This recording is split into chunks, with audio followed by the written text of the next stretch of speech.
Hi, everybody. Dan Illman, Mike Beer, taking a look at the DRF race of the day for Thursday, December the 15th. It's race number 8 at Aqueduct. We'll take a look at the field going a one-turn mile. It's a maiden special weight for 3-year-olds and up. It's a full field, and it's fairly competitive, even with the Chad Brown-trained entry of the 1 Systemic Change, the 1A Opportunity Set at 2-1 on the morning line. The 1 coming off of a long layoff, the 1A coming off a promising debut.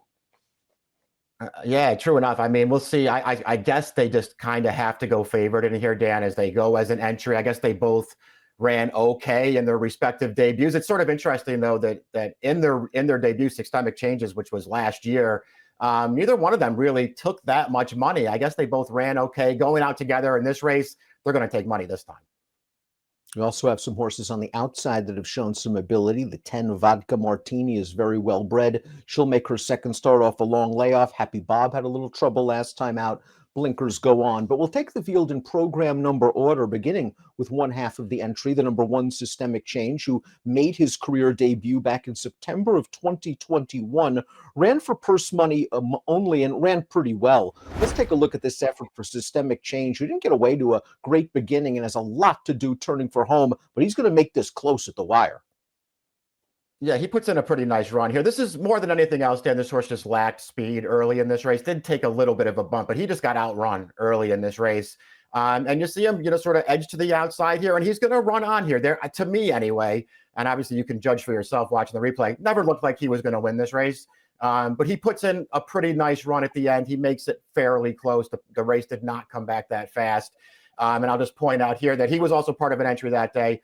His mate was scratched by the vet at the gate there. They were 5-1 at that time. These horses were not taking money that day, but this horse ran okay, and he's got a pedigree to go on. And even though sometimes these closing sprinter efforts often don't translate to a distance, I think this horse will handle the mile by Go Sapper. The Dam was a graded stakes winner going long, and that was a useful enough race. The runner-up came back, ran third in a maiden with a 70 buyer. That horse is now grade 3 placed. First time Lasix, first time gelding for Brown, but is going to have to deal with a long layoff. The 1A, the coupled entry made, is Opportunity Set. And we're going to watch his debut more recently than the entry mate, back on November the 11th. This race produced several of the horses we're going to see on Thursday. He's on the lead down on the inside. Matt Doyle is right outside of him. In behind horses and in between crying out for room is Happy Bob. Yeah, I thought Happy Bob was pretty unlucky in this race, although he was favored in here. So I don't know, you have to decide how much you want to give him for the trip that I thought he endured that wasn't a good one. More than anything else, Dan, I didn't think this race was very good overall. I mean, those 3 horses who are back in here all ran pretty well in there. A couple of them were right there at the finish. I just didn't like the race overall.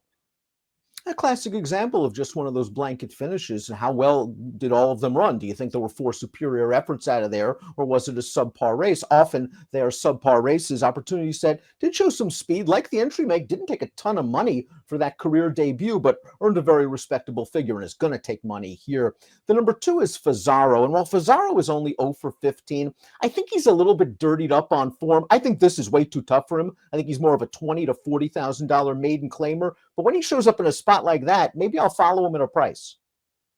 Yeah, that is probably the right way to look at him, Dan. He's run 15 times already. 13 of the 15 starts have been in the maiden claiming ranks, and he still hasn't broken through.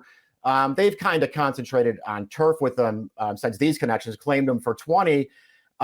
Finally ran a pretty good one last time and got a figure. I mean, that pace was pretty fast, and he was right up there the entire way, still around at the end before the favorite came and ran him down. You could tell me better than anyone else because you're the New York analyst for DailyRacingForm. I don't know. I thought the rail wasn't very good.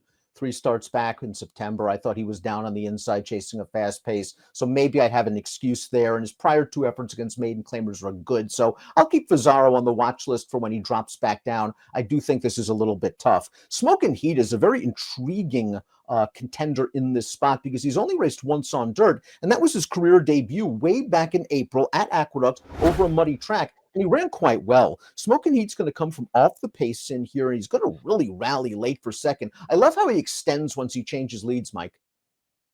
Me too. I like the finish this horse puts in from well out of it in the stretch of this race. He's really running at the end of this race, Dan. He's going to get up for second. I thought All in all, this was a pretty promising debut for this horse. And we're only looking at the stretch run here, Dan, but you can go back and watch the full replay. This horse had trouble at the start of this race. Actually, the horse that won it, his rider almost fell off and basically landed on Eric Cancel on this horse, who then pushed that horse back into the saddle. This horse got outrun early. He looked really green to me when he took some kickback, but he really ran through the stretch. I wonder why the next 4 starts came on turf, Dan. I don't think he ran well in any of those races. I'm happy to see this horse back on turf.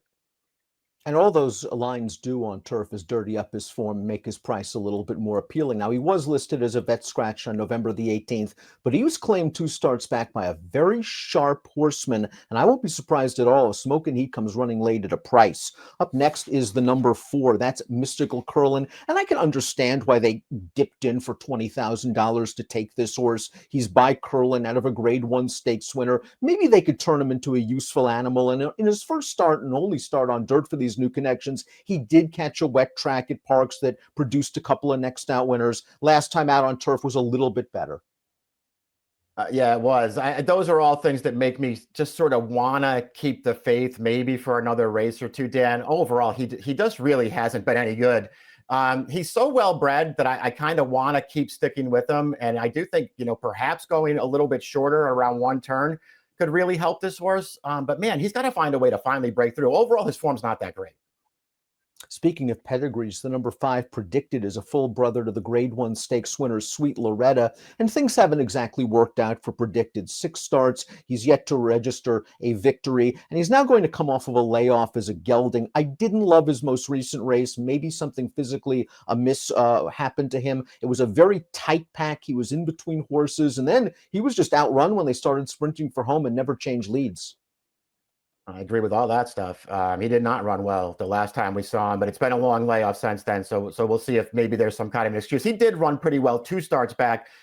He had no excuse that day. He had a really good trip. He was involved through the stretch. He just wasn't good enough. But that was going longer off relatively short rest when they came back off the layoff. So I don't know. I could go either way on this horse. If he's going to be one of the horses that gets overlooked in here, though, Dan, I'll use him. He's a new gelding. I don't mind him going a little bit shorter here off another layoff, and he's got figures that make him a contender.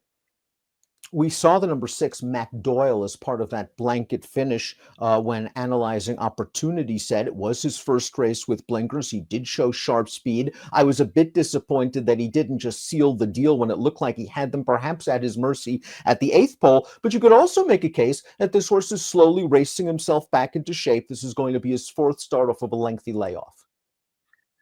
True enough. I'm not going to make that excuse that he's racing himself back into shape for him. Not that he isn't a contender. I don't like that last race overall. He didn't have any excuse not to win there.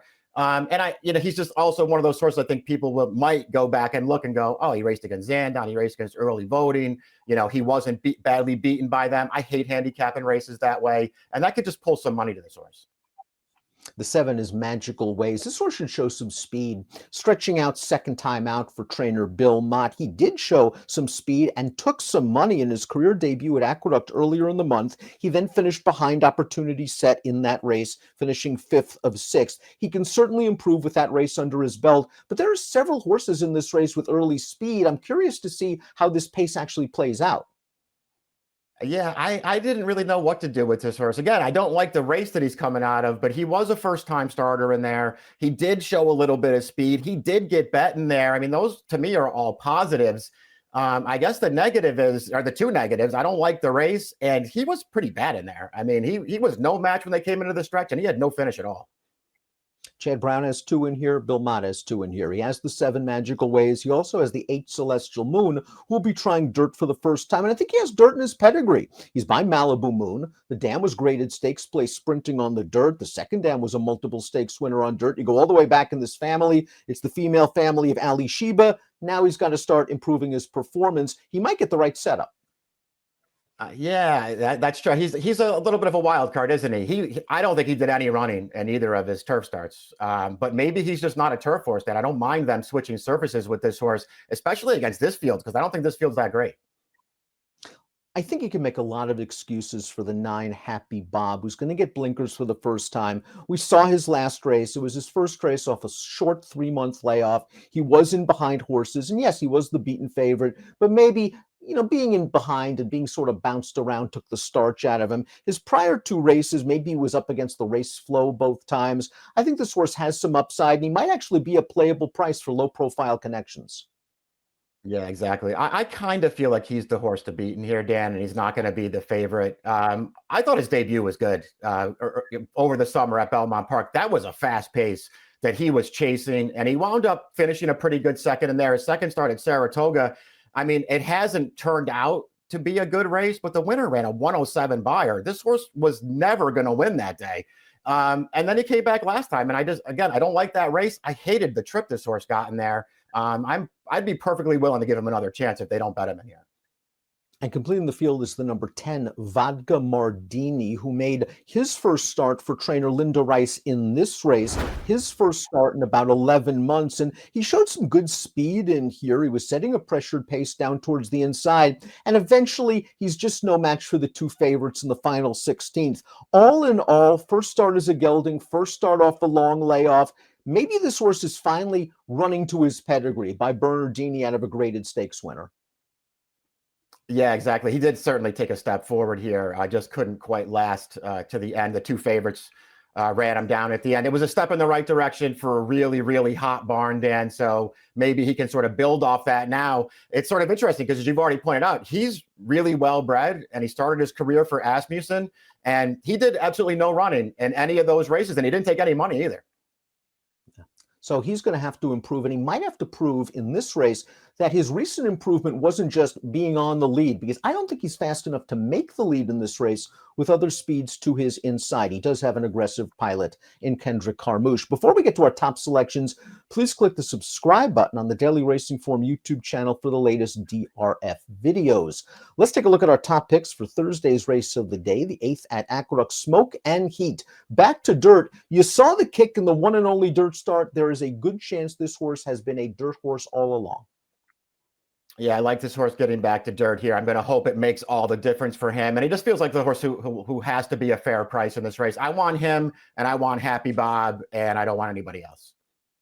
Vodka Martini is going to be my top selection in here. Maybe he was just a little bit short off the layoff last time out.